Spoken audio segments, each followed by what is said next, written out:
જો અહીંયા સીજીએમ ક્લોરાઇડ એ બીસીસી સ્ફટિક રચે છે, જો એની ધારની લંબાઈ એ હોય તો RCS plus plus RCl minus ની કિંમત કેટલી થાય એ આપણે શોધવાનું છે. મિત્રો જુઓ, આપણે એવું બતાવીએ છીએ કે બીસીસી રચના માટે R બરાબર √3a/4 છે. હવે જુઓ, આપણે આ બીસીસી રચના છે એટલે બીસીસી રચના માટે એવું બતાવીએ છીએ કે જે કોઈ તમારો ઘન હશે એ ઘનના 8 ખૂણા ઉપર ધારો કે ધન આયન ગોઠવાયેલા છે અથવા ઋણ આયન ગોઠવાયેલા છે, તો બરાબર એના અંતસ્થ કેન્દ્ર અથવા એના બરાબર કેન્દ્રની અંદર ધન આયન ગોઠવાયેલું હશે. જો એના 8 ખૂણા ઉપર ધન આયન ગોઠવાયેલા હશે તો બરાબર વચ્ચે ઋણ આયન ગોઠવાયેલું હશે. એટલે જે અંતસ્થ વિકર્ણ છે એના ઉપર કંઈક આ પ્રકારની ગોઠવણી હશે.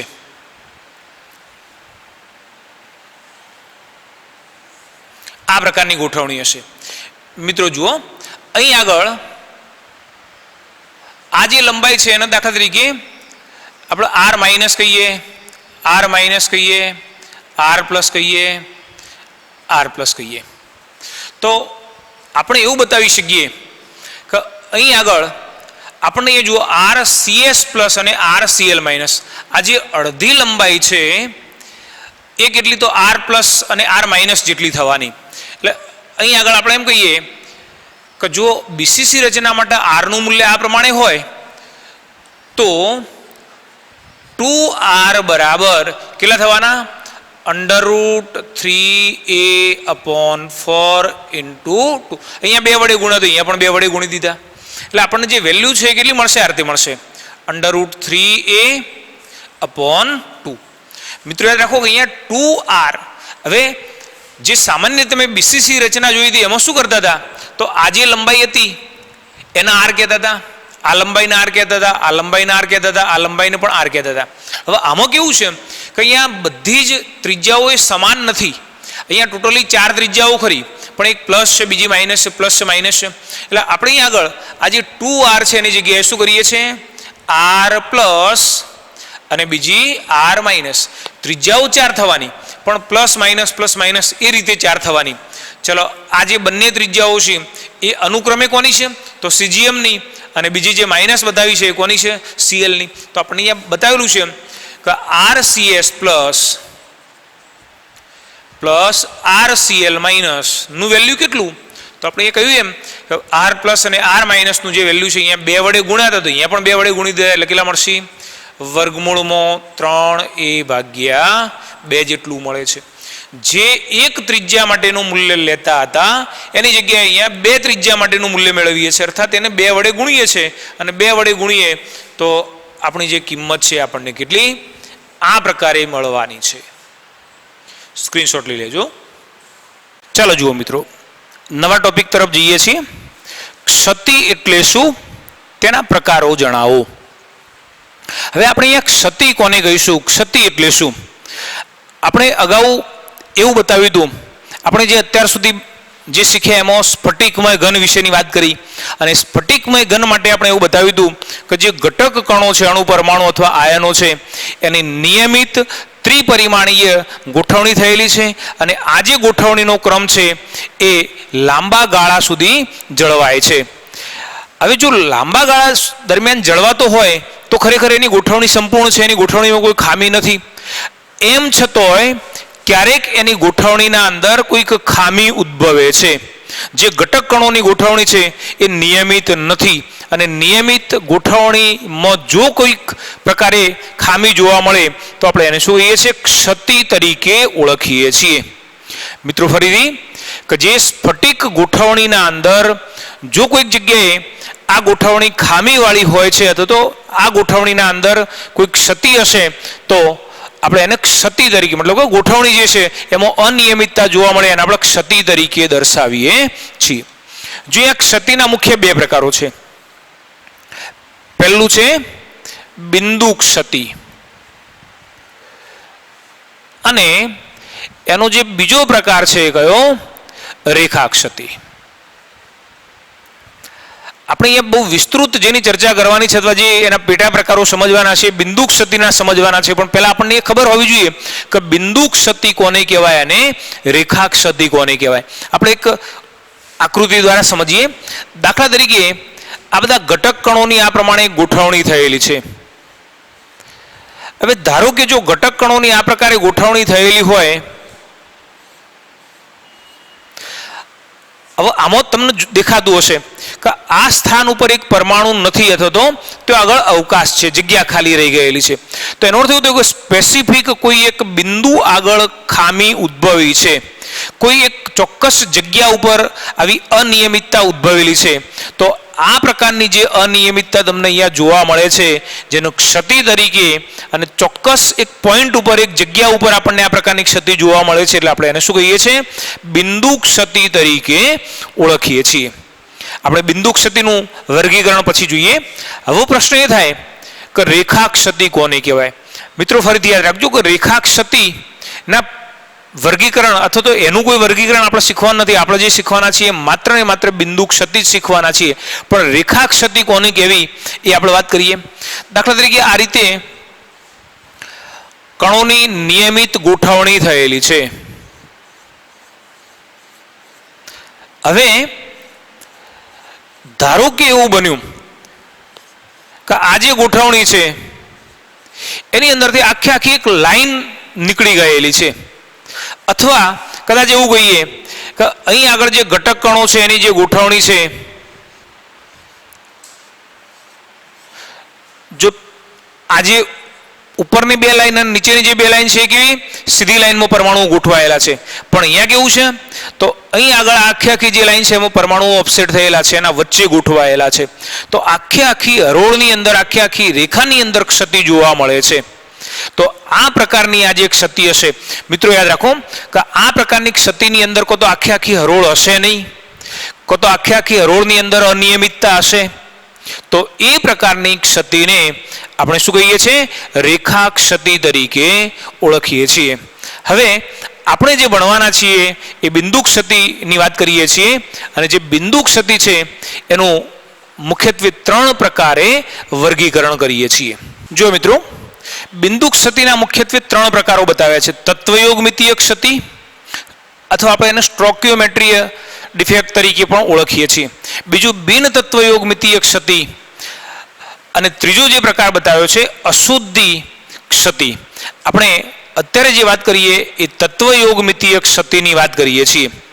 મિત્રો યાદ રાખો કે અહીંયા તત્વયોગમિતીય ક્ષતિની અંદર જેની તત્વયોગમિતિ છે, આપણે જાણીએ છીએ કે તત્વયોગમિતિ કોને બતાવીએ છીએ, કોને કહીએ છીએ? તો કોઈ પણ ઇક્વેશન લખીએ, કોઈ પણ સમીકરણ લખીએ તો એના સંતુલનની અંદર જે આપણે સહગુણકોનો ઉપયોગ કરીએ છીએ એના તત્વયોગમિતિ તરીકે ઓળખીએ છીએ.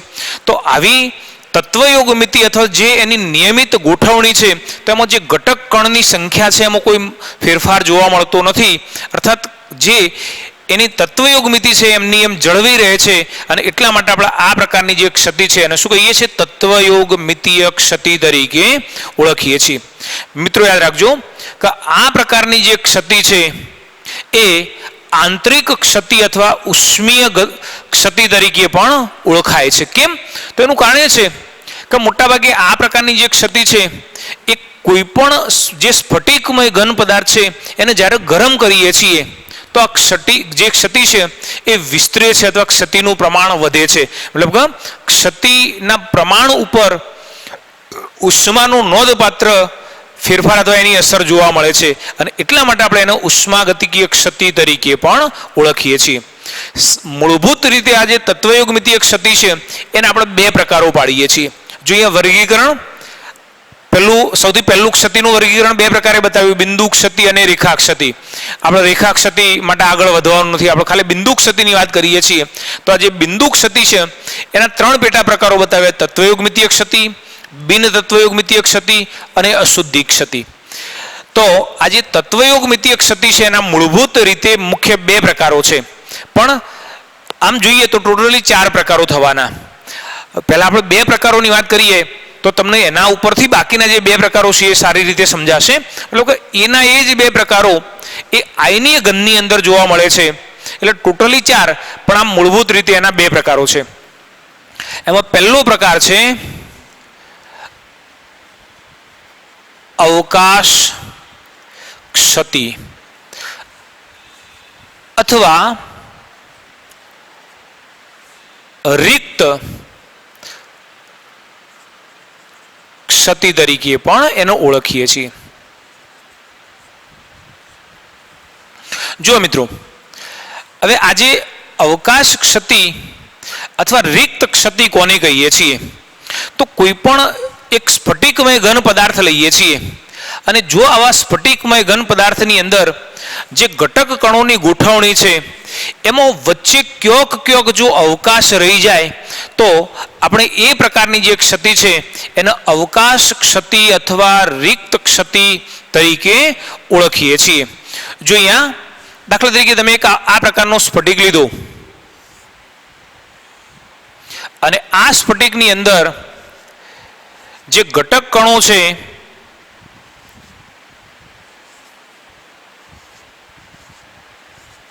એની ગોઠવણીના અંદર માની લો કે એક અવકાશ અથવા તો એક જગ્યા અહીંયા ખાલી રહી ગઈ છે અને જો અહીં આગળ આ પ્રકારે કોઈ જગ્યા ખાલી રહી જાય તો અહીંયા અવકાશ ઉદ્ભવે છે અથવા તો રિક્ત સ્થાન રહે છે અને એટલા માટે આ પ્રકારની જે ક્ષતિ છે તો એવી ક્ષતિને આપણે અવકાશ ક્ષતિ તરીકે ઓળખીએ છીએ.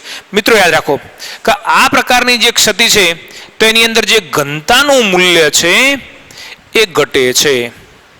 હવે કેમ ઘનતાનું મૂલ્ય ઘટે છે એ સમજો. જો અહીંયા કદ તો એટલું ને એટલું જ છે, જે સ્ફટિકનું કદ છે તો એટલું ને એટલું જ છે, પણ એ સ્પેસિફિક કદની અંદર જે પરમાણુ હતા એની સંખ્યા ઓછી થઈ ગઈ. અને આપણે જાણીએ છીએ કે ઘનતા એટલે શું? તો ઘનતા બરાબર દળ ભાગ્યા કદ. જો કદ એટલું ને એટલું જ રહ્યું, કદમાં કોઈ ફેરફાર ના થયો, પણ અહીંથી દાખલા તરીકે 1, 2, 4 પરમાણુ જો ઘટી ગયા છે તો એટલા પરમાણુઓનું દળ ઘટવાનું અને જો દળ ઘટશે તો જે એની ઘનતા છે એ પણ ઘટે છે. તો આ પ્રકારની જે ક્ષતિ છે એને આપણે અવકાશ ક્ષતિ અથવા રિક્ત ક્ષતિ અથવા ખાલી ક્ષતિ તરીકે પણ દર્શાવીએ છીએ. રિક્ત એટલે ખાલી જગ્યાએ, તો એને રિક્ત અથવા ખાલી ક્ષતિ તરીકે પણ દર્શાવીએ છીએ. ચલો હવે બીજા નંબરની ક્ષતિ છે આંતરાલીય ક્ષતિ. જો મિત્રો, આ પ્રકારની જે ક્ષતિ છે એ પેલા કરતો ઉલટું છે. કઈ જે નિશ્ચિત પ્રકારે સ્ફટિકની ગોઠવણી થયેલી છે તો એવી નિશ્ચિત પ્રકારની ગોઠવણીના અંદર જે આ રીતે પરમાણુઓ ગોઠવાયેલા છે, દાખલા તરીકે આ રીતે પરમાણુઓ ગોઠવાયેલા છે. હવે આના વચ્ચે જે અવકાશ છે અથવા જે ખાલી જગ્યા છે એમાં બીજા નવા પરમાણુ આની અંદર ગોઠવાઈ જાય છે. ક્યારેક નાના કદના પરમાણુ હશે તો એ પરમાણુ આવી જે નિયમિત ગોઠવણી થયેલી હતી એના વચ્ચે જે અવકાશ હતો, આપણે જે ચતુષ્ફલકીય અથવા અષ્ટફલકીય છિદ્રો જે કહીએ છીએ, તો એવા છિદ્રની અંદર અથવા વચ્ચે જે જગ્યા છે તો ત્યાં આગળ આ પ્રકારના પરમાણુઓ ગોઠવાય છે. હવે જ્યારે આ પ્રકારના પરમાણુ ગોઠવાય તો એના પરિણામે શું થાય કે જે એની ઘનતા છે એ વધે છે. ઘનતા વધે છે. હવે જો ઘનતા વધવાનું કારણ શું? તો આપણે આની અંદર બતાવ્યું હતું કે એની ઘનતા ઘટે છે. કેમ? કારણ કે અહીંથી ચોક્કસ પરમાણુ દૂર થયેલા છે અને ચોક્કસ પરમાણુ દૂર થયા એટલે એકમ કોષ દીઠ પરમાણુની સંખ્યા ઘટી છે. જ્યારે અહીંયા શું થયું છે કે એકમ કોષ દીઠ પરમાણુની સંખ્યા વધે છે. અને જો એકમ કોષ દીઠ પરમાણુની સંખ્યા વધશે તો સ્વાભાવિક છે કે પહેલા જેટલા પરમાણુ હતા એના કરતાં અહીંયા પરમાણુ વધ્યા અને પરમાણુ વધ્યા તો એનું દળ વધ્યું. કદ એટલું ને એટલું જ છે, પણ જ્યારે દળ વધ્યું છે તો એ સાથે એની જે ઘનતા છે એની અંદર વધારો જોવા મળે છે. મિત્રો યાદ રાખજો કે આ બંને ક્ષતિ એ કોની અંદર? જે બિન આયનીય ઘન છે એમાં જોવા મળે છે. ફરીથી આ શબ્દ બરાબર સમજો કે આ પ્રકારની જે ક્ષતિ છે એ બિન આયનીય ઘનની અંદર જોવા મળે છે. જે આયનીય પદાર્થો નથી કેમ? તો એનું કારણ સમજાવું. આપણે અહીંયા એવું કહ્યું હતું કે તત્વયોગ મિતીય ક્ષતિની વાત કરતા હતા, અને તત્વયોગ મિતીય ક્ષતિ દાખલા તરીકે અહીંથી ધારો કે તમે કોઈ પણ પરમાણુને કાઢી નાખો, એક પરમાણુ તમે કાઢી નાખ્યો, હવે જો આયનીય હશે તો શું થાય કે એની વીજ તટસ્થતા જાળવવાની હોય, અને વીજ તટસ્થતા જો જાળવવાની હોય તો એક ધનાયન અહીંથી દૂર થાય તો ઋણાયન બાકી રહી જાય. એટલે જે આયનીય ઘન પદાર્થો છે એ આ પ્રકારની ક્ષતિ નથી ધરાવતા. એની ક્ષતિ આપણે જોઈએ એ અલગ પ્રકારની ક્ષતિ છે, પણ આ પ્રકારની જે બંને ક્ષતિ અહીંયા બતાવી શકાય, અવકાશ ક્ષતિ અને જે આંતરાલીય ક્ષતિ, આ બંને ક્ષતિ એ કોની અંદર જોવા મળશે? તો જે બિન આયનીય ઘન પદાર્થો છે એની અંદર આ પ્રકારની ક્ષતિ જોવા મળે છે. તો હવે પ્રશ્ન એ થાય કે આયનીય ઘન પદાર્થોની અંદર કઈ ક્ષતિ જોવા મળશે? તો હવે જોઈએ આપણે આયનીય ઘન પદાર્થોની અંદર જોવા મળતી ક્ષતિ. જો મિત્રો, હવે અહીંયા તત્વયોગ મિતીય ક્ષતિના આપણે જે બે પ્રકારો શીખ્યા, એના પછી ત્રીજો અને ચોથો પ્રકાર જે આ પ્રકારે જે આયનીય ઘન છે એની અંદર જોવા મળે છે, એમાં ત્રીજો પ્રકાર જોઈએ ફ્રેન્કલ ક્ષતિ. હવે ફ્રેન્કલ ક્ષતિ કોને કહીએ છીએ? જો પહેલાં તો મેં અહીંયા નિયમિત ગોઠવણી બતાવી છે કે આમાં ધનાયનના સામે ઋણાયન, ધનાયન ઋણાયન ધનાયન ક્રમશઃ આ રીતે ગોઠવાયેલા છે. હવે માની લો કે આ પ્રકારની જે ગોઠવણી છે તો એના અંદરથી ક્યારેક જે નાના કદનો ધનાયન છે એ એક જગ્યાએથી બીજી જગ્યાએ સ્થાનાંતરિત થાય છે. દાખલા તરીકે અહીંથી ધનાયન નીકળી ગયો, જો અહીંથી ધનાયન નીકળી ગયું એટલે હું આરતી બતાવું છું,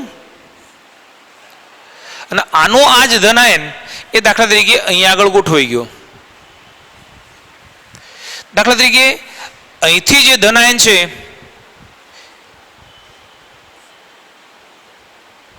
એ નીકળી ગયો અને માની લો કે અહીંયા આગળ ગોઠવાઈ ગયો. મિત્રો જુઓ, આ જે ફ્રેન્કલ ક્ષતિ છે એની ખાસિયત કઈ છે? તો જે જગ્યાએથી નાના કદનો ધનાયન નીકળી જાય છે ત્યાં આગળ રિક્ત ક્ષતિ ઉદ્ભવે છે અથવા અવકાશ ક્ષતિ ઉદ્ભવે છે. જો આપણે અગાઉ જે પ્રકારો શીખ્યા એ જ અહીંયા આગળ એપ્લાઇડ થયેલા છે, પણ એમાં આમાં એક નજીવો ફેરફાર છે. અહીં આગળ આ સ્થાન ઉપર રિક્ત ક્ષતિ ઉદ્ભવે છે. હવે એ જે જગ્યાએ પોતે ગોઠવાયા છે, મતલબ અહીં આગળ હતા ને અહીંથી અહીં આગળ ગોઠવાયા, તો અહીં આગળ શું થયું? એ કોઈક નવી જગ્યા ઉપર ગોઠવાયેલા આંતરાલીય સ્થાનમાં ગોઠવાયેલા છે, તો અહીં આગળ કઈ ક્ષતિ ઉદ્ભવી? આંતરાલીય ક્ષતિ ઉદ્ભવે છે. અર્થાત આપણે એમ કહીએ છીએ કે અહીંથી ધન આયનનું વિસ્થાપન થાય છે, મતલબ કે અહીંથી જગ્યા ખાલી થઈને બીજી કોઈક જગ્યાએ ગોઠવાય છે, એટલે આપણે એને ફ્રેન્કલ ક્ષતિને વિસ્થાપનની ક્ષતિ તરીકે પણ ઓળખીએ છીએ. મિત્રો યાદ રાખો કે આ પ્રકારની ક્ષતિની અંદર જે એની ઘનતા છે એ ઘનતા બદલાતી નથી. કેમ ઘનતા બદલાતી નથી?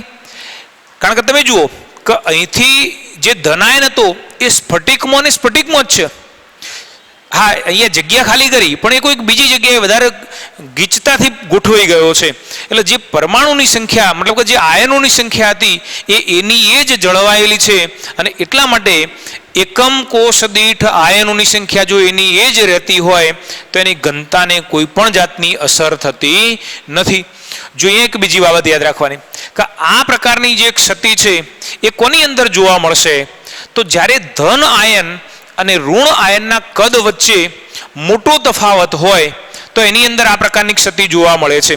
જો મિત્રો બરાબર સમજો કે ઋણાયનનું કદ વધારે મોટું અને ધન આયનનું કદ વધારે નાનું હશે તો જ આ પ્રકારની ક્ષતિ ઉદ્ભવે છે, અથવા તો એની અંદર આ પ્રકારની ક્ષતિ જોવા મળે છે. આપણે એવું કહ્યું કે અહીંથી ધન આયન નીકળીને અહીંયા આગળ જતું રહેશે. હવે આ પોલાણો બહુ મોટા હોવા જોઈએ, મતલબ કે આમના કદ મોટા હોવા જોઈએ, અને ધનાયનનું કદ નાનું હોય તો જ અહીંયા સરળતાથી એક જગ્યાએથી બીજી જગ્યાએ સ્થાનાંતરિત થઈ શકે છે.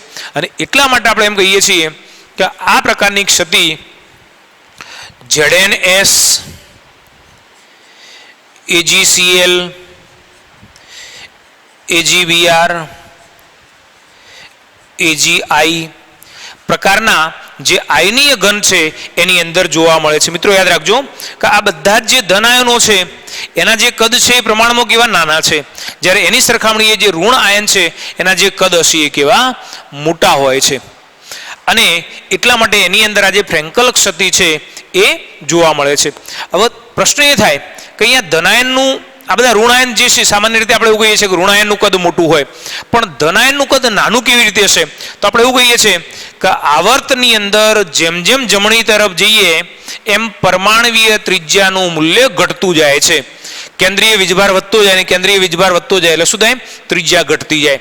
તો સિલ્વર એ મહદ અંશે જે ડી વિભાગના તત્વો છે એમાં પાછળની લાઈનમાં આવશે, અને પાછળની લાઈનની અંદર આવે છે એટલા માટે જે એનું કદ છે પ્રમાણમાં કેવું હશે? નાનું હશે. સિલ્વર, ઝીંક આ બધાના કદ એ પ્રમાણમાં નાના હશે, અને એટલા માટે આપણે એવું કહીએ છીએ કે આ નાના કદના ધનાયન, આ મોટા કદના ઋણાયન વડે જે આયનીય સંયોજનો રચાય એની અંદર આ પ્રકારની ફ્રેન્કલ ક્ષતિ જોવા મળે છે. હવે બીજા નંબરની જે ક્ષતિ છે એ જોઈએ શોર્ટકી ક્ષતિ. જો મિત્રો, હવે આપણે જોવાની છે અહીંયા શોર્ટકી ક્ષતિ. આમ તો આ જે શોર્ટકી ક્ષતિ છે એ આયનીય ઘનની અંદર એક પ્રકારની અવકાશ ક્ષતિ ગણી શકાય. યાદ કરો કે અવકાશ ક્ષતિમાં શું કરતા હતા? કેટલાક જે બિન આયનીય ઘન છે એની અંદરથી કેટલાક ઘટક કણોને પરમાણુઓને કાઢી નાખ્યા હતા. તો અહીંયા પણ કેટલાકને કાઢી નાખવાના છે, પણ બંનેના અંદર ફરક એ છે કે અહીંયા વીજ તટસ્થતાને જાળવી રાખવાની છે, અને જો વીજ તટસ્થતા જાળવી રાખવી હોય તો જો આના અંદરથી ધનાયનને દૂર કરીએ છીએ તો સામે ઋણાયનને પણ દૂર કરવો પડશે.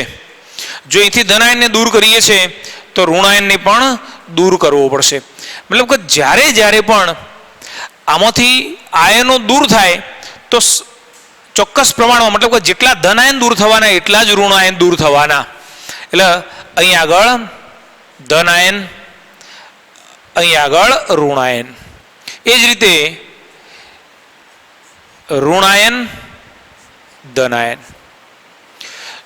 જો આવું તમને કદાચ ખ્યાલ આવશે કે આ જે ક્ષતિ છે ભલે આપણે એને શોર્ટકી ક્ષતિ તરીકે દર્શાવી છે, પણ એકચ્યુઅલી જે બિન આયનીય ઘનની અંદર જોવા મળતી હતી એ પ્રકારની આ અવકાશ ક્ષતિ ગણી શકાય છે. મિત્રો, આની અંદર તમે જોઈ શકો છો કે એની જે વીજ તટસ્થતા છે એ તો જળવાઈ રહેવાની છે, પણ સાથે સાથે આની જે ઘનતા છે એ ઘટે છે. પેલામાં જેમ ઘટતી હતી એ રીતે આની અંદર પણ ઘનતા ઘટે છે. કેમ ઘનતા ઘટે છે?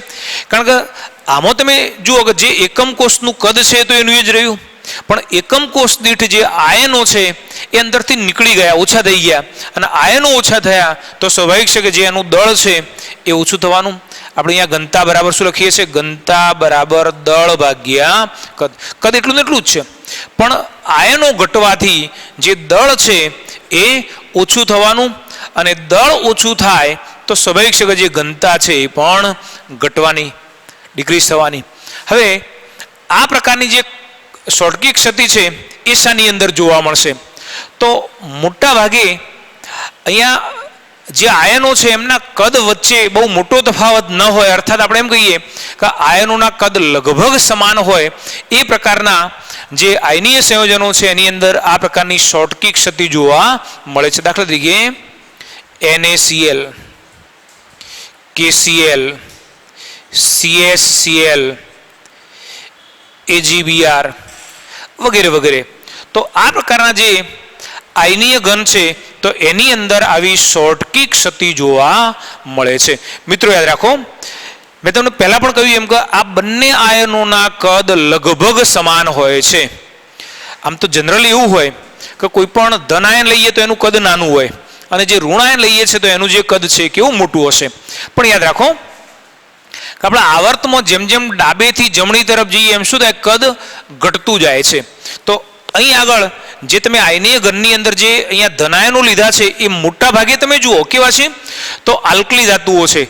અહીંયા આલ્કલી ધાતુઓ છે એટલે શરૂઆતમાં જ હશે, પહેલા સમૂહના અંદર હશે. અને જો પહેલા સમૂહના અંદર હોય તો આ બાજુ જઈએ એની તુલનામાં આ બાજુવાળાના જે કદ છે કેવા હશે? મોટા હશે.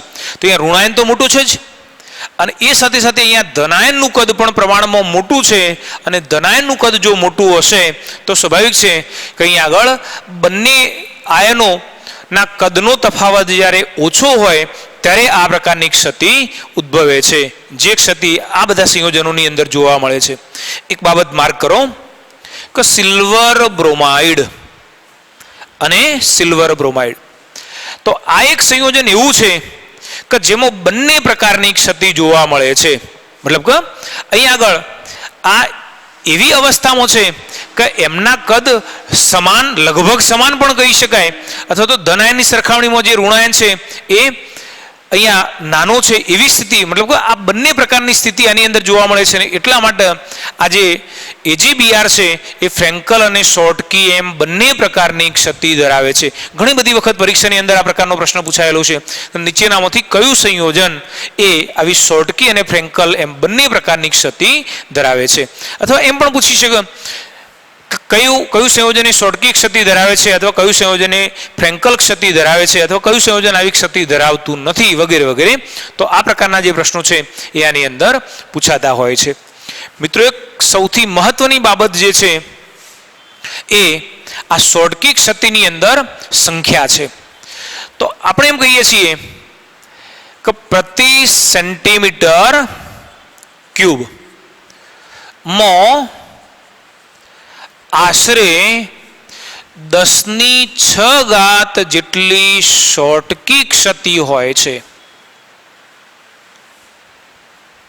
જો સમજો કે તમે 1 સેન્ટીમીટર જેટલો ઘન લીધો, તમારો જે ઘન છે એની લંબાઈ, પહોળાઈ અને ઊંચાઈ 1 સેન્ટીમીટર છે. આપણે સામાન્ય રીતે પેલા જે પાસા હોય તો એવો જે નાનકડો પાસો છે 1 સેન્ટીમીટરનો હોય તો એની અંદર કેટલી 10⁶ જેટલી શોર્ટકી ક્ષતિ હોય છે. જે ક્ષતિની સંખ્યા બતાવી, શોર્ટકી ક્ષતિની સંખ્યા, દાખલા તરીકે આ બંને જતા રહેશે એટલે એક શોર્ટકી ક્ષતિ ઉદ્ભવી, એ જ રીતે આ બંને જતા રહેશે એટલે બીજી શોર્ટકી ક્ષતિ ઉદ્ભવી. તો એવી કેટલી 10⁶ જેટલી શોર્ટકી ક્ષતિ જોવા મળે છે. મિત્રો, હવે જુઓ કે પ્રતિ સેન્ટીમીટર ક્યુબ માં કુલ પરમાણુ એ એપ્રોક્સ કેટલા 10⁻22 જેટલા હોય છે. હવે આનો અર્થ એવો થયો કે 1 સેન્ટીમીટર ઘનની અંદર લગભગ કેટલા 10⁻22 નિયરેસ્ટ આપણે એમ કહીએ કે 1 મોલ જેટલા પરમાણુ હોય છે. આમ તો મોલની અંદર 6.022 × 10⁻23, પણ આટલી બધી જ્યારે 10ની ઘાત લઈએ છીએ તો એ 23 છે ના 22 છે, એટલે લગભગ એમ કહીએ કે કઈ અંશે નજીકનું મૂલ્ય છે. ઘણી વખત જી અથવા નીટની અંદર જ્યારે કેલ્ક્યુલેટર એલાઉ નથી તો આ 10⁻22 મોલ તરીકે ગણવામાં આવે છે, અથવા 10⁻22 ને 10⁻23 તરીકે લઈ અને ગણતરી કરતા હોય છે. હવે આટલા પ્રતિ સેન્ટીમીટર ઘનની અંદર કેટલા 10⁻22 જેટલા પરમાણુ હોય છે. હવે તમે જુઓ કે 10⁶ જે શોર્ટકી ક્ષતિ છે કેટલા 1 સેન્ટીમીટર ઘનની અંદર છે, અને 1 સેન્ટીમીટર ઘનની અંદર કેટલા પરમાણુ છે તો 10⁻22 છે. એટલે આપણે આવું કહીએ કે 10⁶ શોર્ટકી ક્ષતિ, આટલી ક્ષતિ એ કેટલા પરમાણુ એ 10⁻22 પરમાણુમાં હોય છે. તો પછી એનો અર્થ એવો થયો કે એક શોર્ટકી ક્ષતિ કેટલા પરમાણુ હશે? તો આપણે એવું બતાવી શકીએ કે 10⁻22 ભાગ્યા 10⁶ એટલે 10⁻16.